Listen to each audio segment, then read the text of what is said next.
আসসালামু আলাইকুম। সবাইকে আমার নতুন আরেকটা ব্লগে স্বাগতম।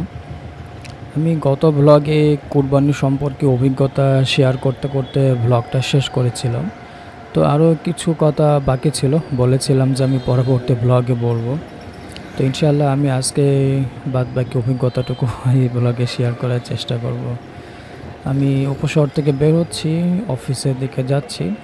এটা হচ্ছে আপনার অনেকে বলে দড়িখরবনা গেট বা দড়িখরবনা রেলগেট। যাই হোক, বাম দিকে হচ্ছে আপনার রেলগেট, আমি সেদিক দিয়েই অফিসের দিকে যাব। তো যাই হোক, কোরবানির অভিজ্ঞতার কথায় আসি।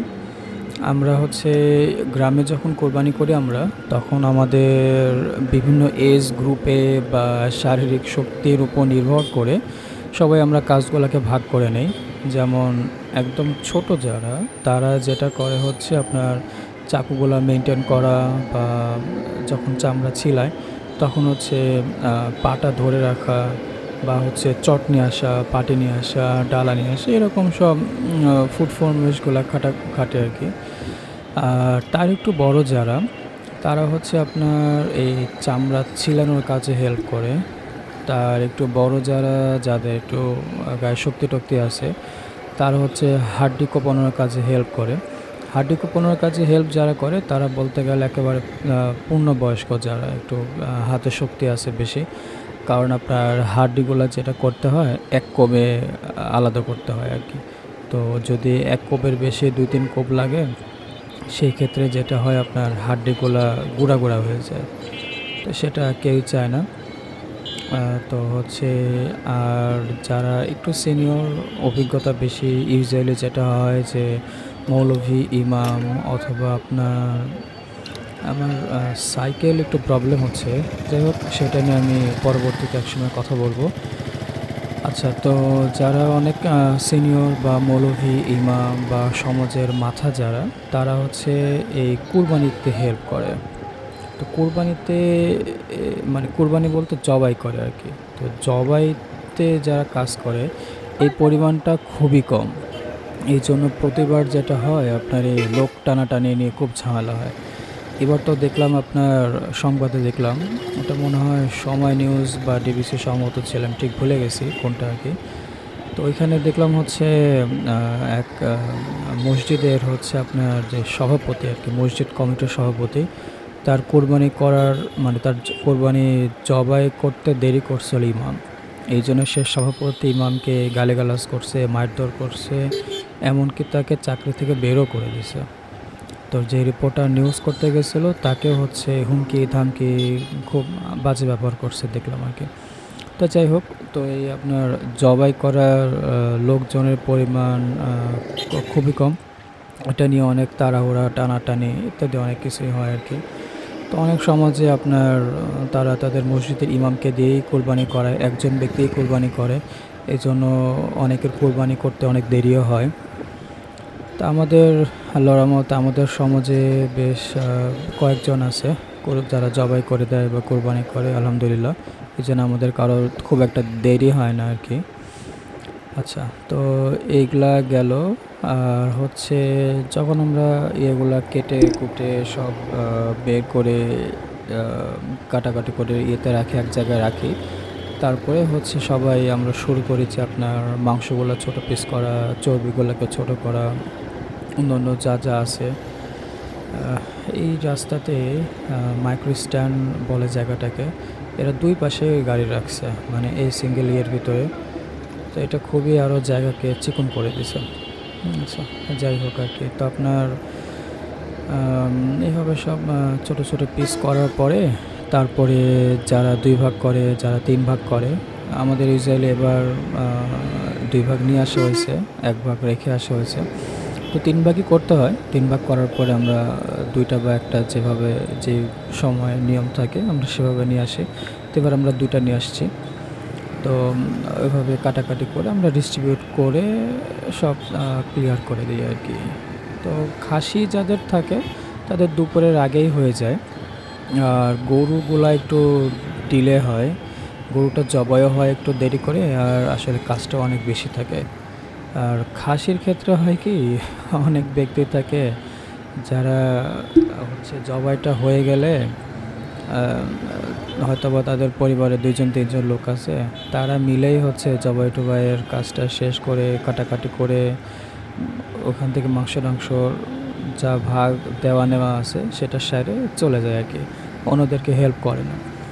বাট যেটা আসলে করতে হয় সমাজে সবার শেষ হওয়ার আগ পর্যন্ত আসলে আমরা না যাওয়ারই চেষ্টা করি। বেশিরভাগই এটা করে, কিছু করে না। তো এই গেল। তবে একটা দুঃখের কথা, সেটা হচ্ছে নতুন জেনারেশনের যে ছেলেপেলেগুলো আছে এদের ভিতরে একটা আলস্যতা খেয়াল করা গেছে। এরা কেন যেন কাজে হাত দিতে চায় না। আপনার হাতে রক্ত পড়বে, এটা হবে, সেটা হবে, এই বিভিন্ন কারণে তারা হাত দিতে চায় না। এটাতে যেটা হচ্ছে পরবর্তীতে হয়তো কয়েক বছর পরেই আরকি এমন একটা জেনারেশন তৈরি হবে যে যারা আসলে বলতে গেলে কুরবানির কাজে কোনো অভিজ্ঞতাই থাকবে না। তারা একেবারেই ডিপেন্ডেন্ট হয়ে পড়বে। হয়তো অনেক টাকা ভাড়া করে কসাইকে নিতে হবে, অথবা তারা হচ্ছে একেবারে এতটাই অপটু হবে বা এতটা হবে যে তারা হয়তো অনেকে কুরবানি দিতেই চাইবে না, এরকম অনেক কিছু। তো আসলে কাজ আসলে কাজের ভিতরে একটা আনন্দ আছে। আর কুরবানির আনন্দ তো আসলে অন্যরকম আরকি। তো এটা আপনাদের যাদের ছোট ছেলে-মেয়ে আছে আ তাদেরকে চেষ্টা করবেন শেখানো। আমিও আসলে শুরু করছি, শিখছি একেবারেই ছোট, ছোট কাজ থেকে। যেমন আপনার ডালা নিয়ে আসা, চাকু মেইনটেইন করা বা এগুলা কাজ থেকেই আমি শুরু করছি। তো এখন আল্লাহর রহমতে একটা পুরা খাসি একাই নামায় ফেলতে পারি। তো ইচ্ছা আছে সামনে পরবর্তীতে জবাই দেওয়াটা শেখার। আমার এক ছোট ভাই আছে বুঝছেন? আমার এই ছোট ভাই পর্যন্ত এইবার ৩ টা কুরবানি দিছে। কুরবানি বলতে ৩ টা জবাই করছে। তো আমার ইচ্ছা আছে এরপরে ওর থেকে হোক বা মামার থেকে হোক, যার থেকে হোক এরপরে ওটা শিখে নেওয়া আরকি। কুরবানির শেষ করার পরে গ্রামে ফ্রিজ ছিল না। ফ্রিজ আমাদের গ্রামেরটা বিক্রি করে সহজে আরেকটা নেওয়া হয়েছিল। তো গ্রামে ফ্রিজ নেই, মাংস রাখার তো একটা ব্যবস্থা করতে হবে। তো এইজন্য কুরবানির দিনেই দুপুরের একটু পরেই হচ্ছে মাংস নিয়ে আমি আর আমার আরও ২ ছোট ভাই আমরা রওনা দিয়ে দিলাম। ওরা ওদের বাসায় গেল, আমি আমাদের বাসায় আসলাম। তো আসার সময় আমি হচ্ছে আপনার এই নগর ভবনের সামনেই যেই গেটটা আছে, রেল লাইনটা আছে, ওখানে দেখি যে আপনার মাংস বিক্রি করতেছে। তারপরে আসার সময় রেল স্টেশন বা বাস স্ট্যান্ড ওর সামনেও দেখলাম যে অনেকে মাংস বিক্রি করতেছে। তো ওখানে দেখলাম যে আপনার মাংসর ওরা দাম হাঁকাচ্ছে প্রায় ৭০০, ৭২০ এরকম করে।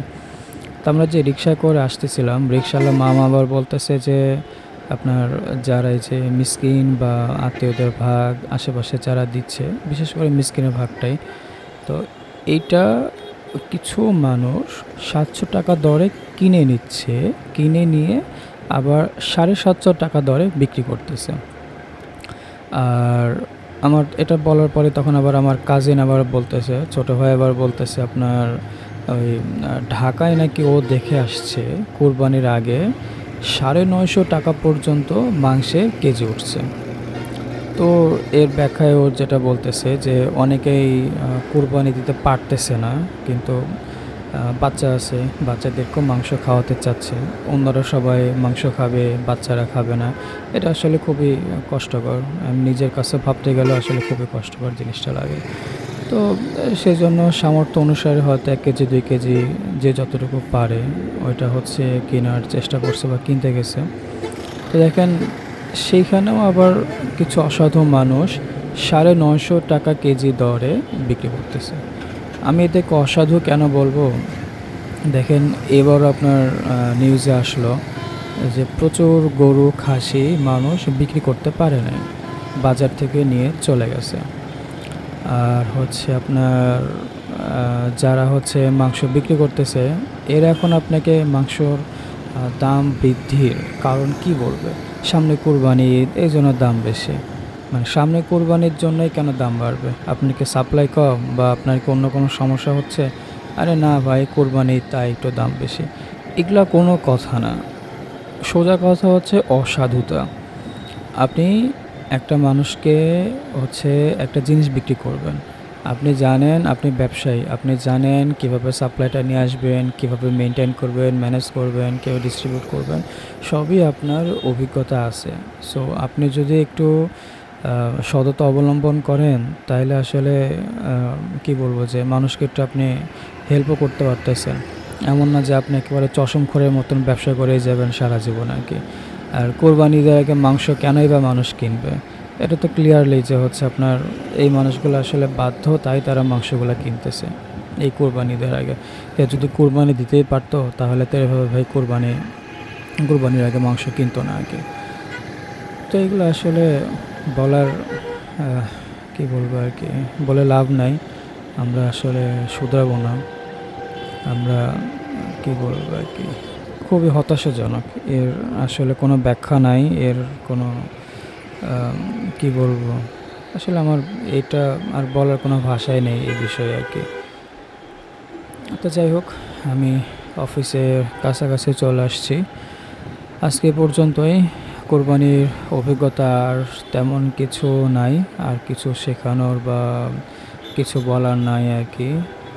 সামনের দিনে নতুন কোনো টপিকে, নতুন কোনো বিষয়ে কথা বলবো ইনশাআল্লাহ। ততদিন সবাই ভালো থাকবেন। আর ভিডিওটা ভালো লাগলে অবশ্যই সাবস্ক্রাইব করবেন চ্যানেলে এবং একটা লাইক দিয়ে পাশে থাকবেন। আল্লাহ হাফেজ।